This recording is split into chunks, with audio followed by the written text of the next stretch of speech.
everyone, welcome back to my channel Ncert Maths with Bardeep. Today we are continuing our first chapter, that is real numbers of grade 10.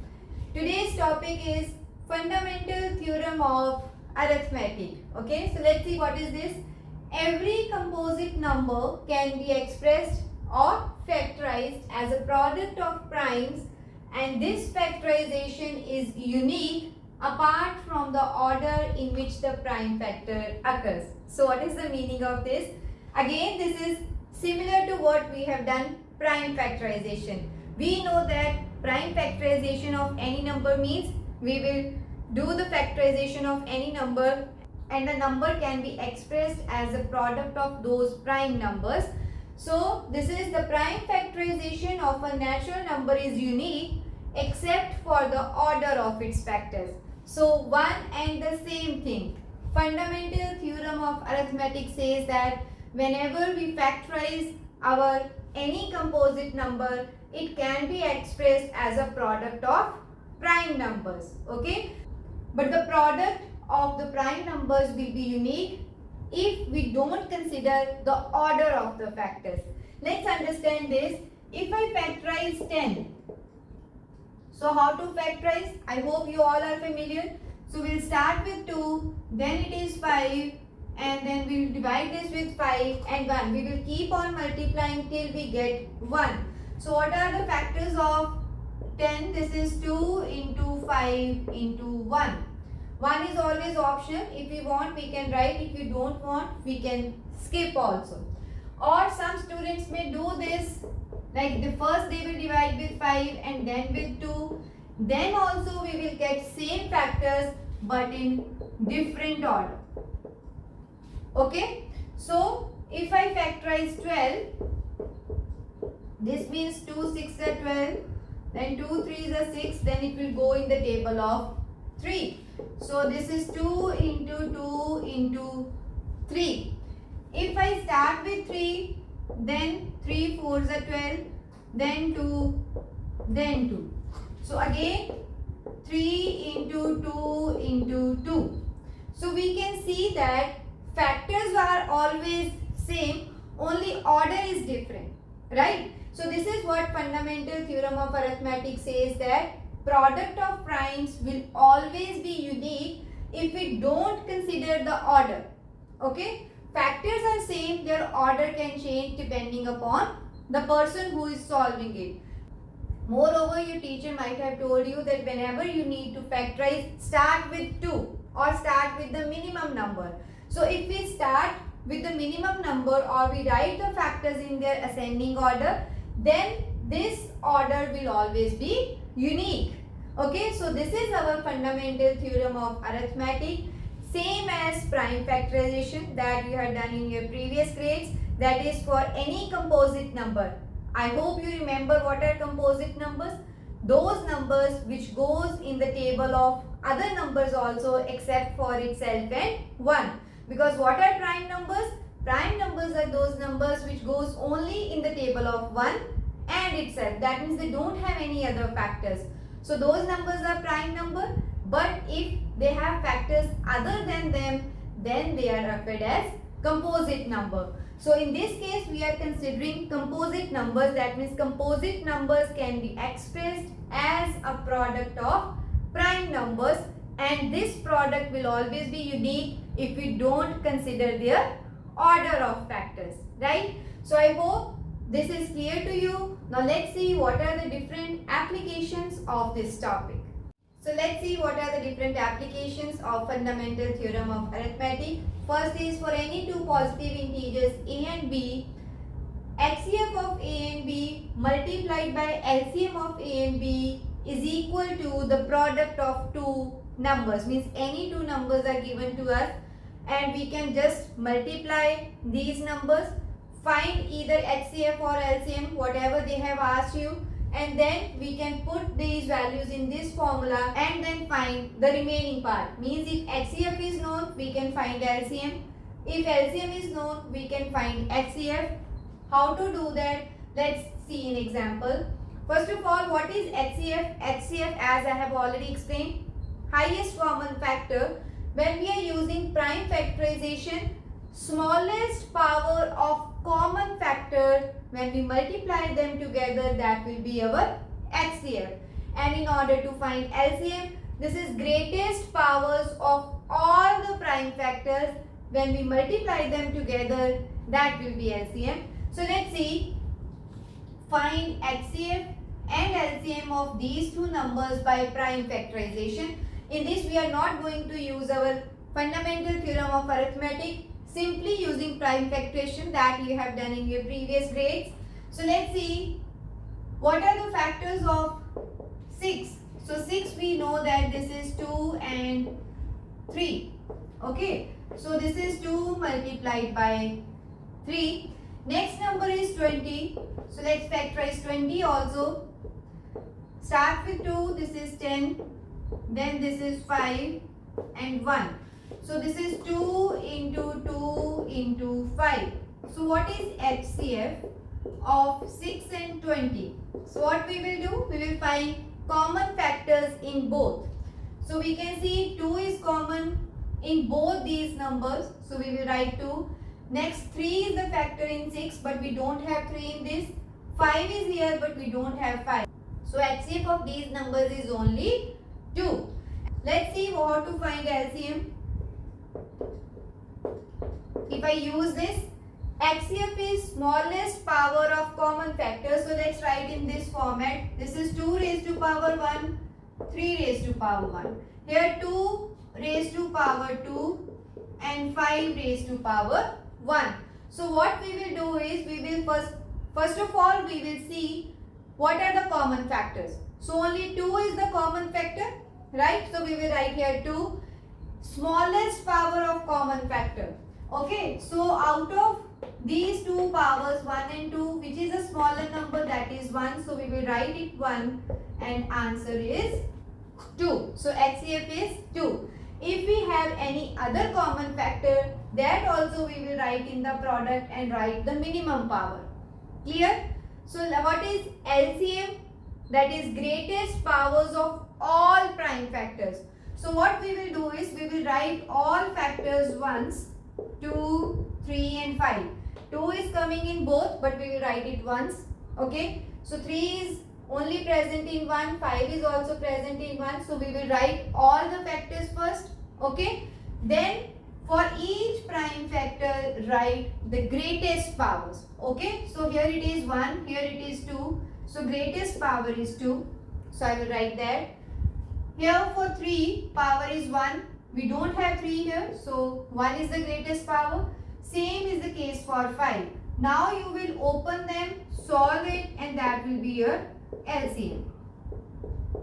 Okay. So 2 2s are 4, 4 3s are 12, 12 5s are 60. So 60 is our LCM. I hope this is clear. First we will prime factorize our given numbers.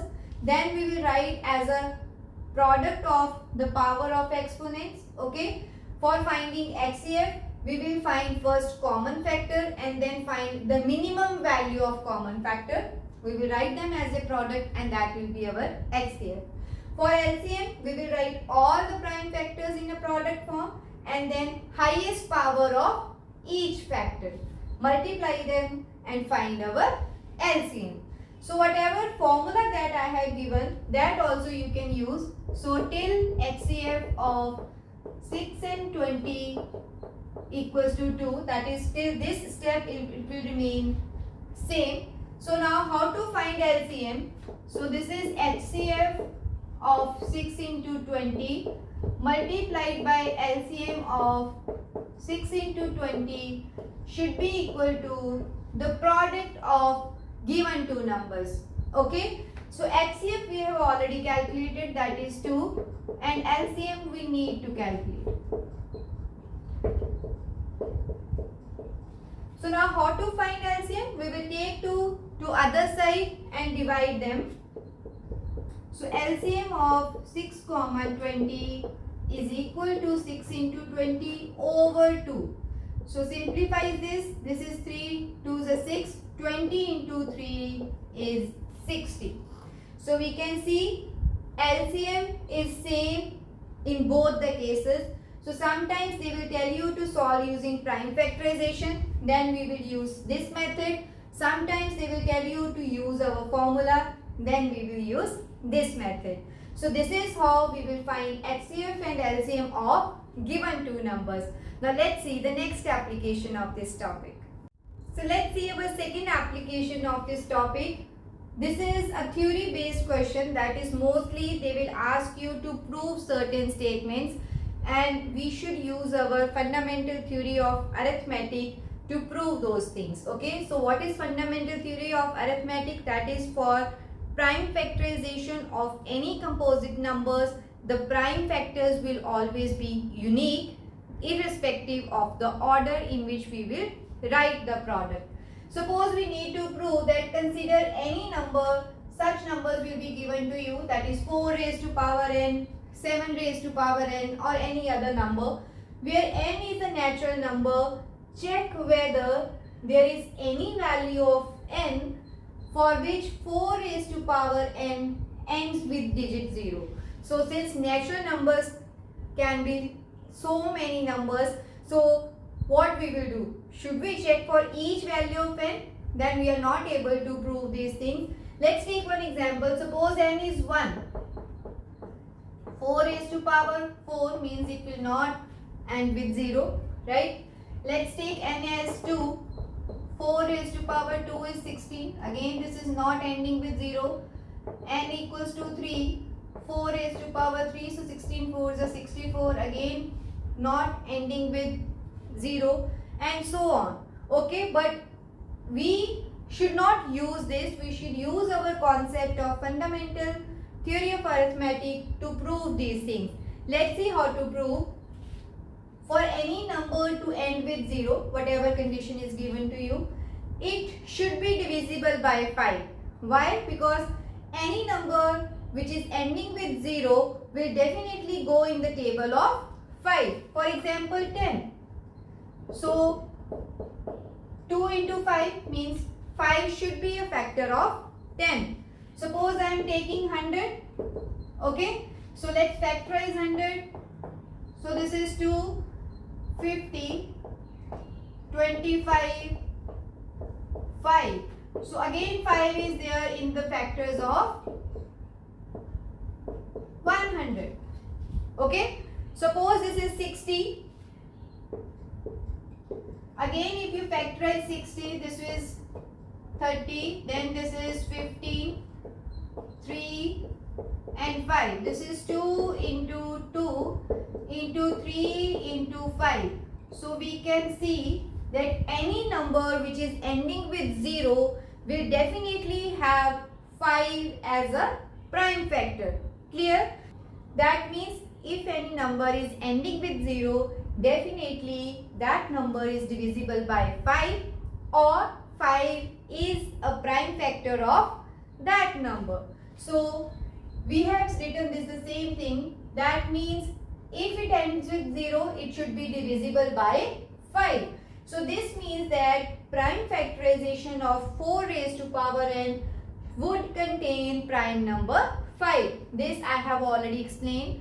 Okay, if it ends with 0, definitely 5 should be in the prime factorization. So now we can see what are the factors of 4 raised to power n. If n is kept as it is, 4 can be written as 2 into 2. So 2 into 2 means 2 raised to power 2. And using laws of powers and exponents, so here it is 2 into n. Okay, so 2 raised to power 2n. So now we can see that in the factorization of 4 raised to power n, we have only one prime factor, that is 2. Okay, this is what I have written. So only prime factor in the factorization of 4 raised to power n is 2. That means we don't have 5 here.